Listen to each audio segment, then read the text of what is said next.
Toyang's Vlog, discarding ina. For today's video nga at magluluto tayo ng putserong manok. Medyo maharlika nga po itong iluluto natin ngayon. Paano ba naman sobrang mahal ang bilihin ngayon? Manok at gulay pa lang ang mahal-mahal na. Heto nga po, tinuna ko munang pinrito ang manok.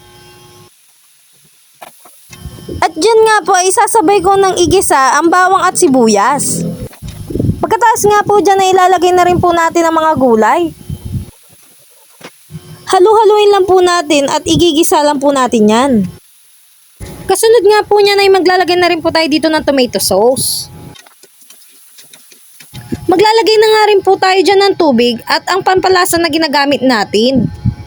Maglalagay nga po tayo dyan ng paminta, asin at yung seasoning powder na nilalagay natin. Pati na rin po pala konting asukal. At dyan nga po ay tinakpan ko muna nang maluto po yan. Kasunod nga po ay nilagay ko na rin po yung saging saba. Sinunod ko na nga rin po dyan yung repolyo. At tinakpan ko nga lang muli ito para maluto. At pagkatapos nga ay nilagay ko na rin po ang pork and beans. Hinalo-halo ko nga lang po ulit to bago takpan ulit. At heto nga po at paluto na rin po ang ating putserong manok.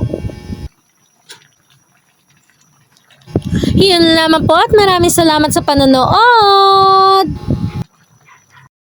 Yummy!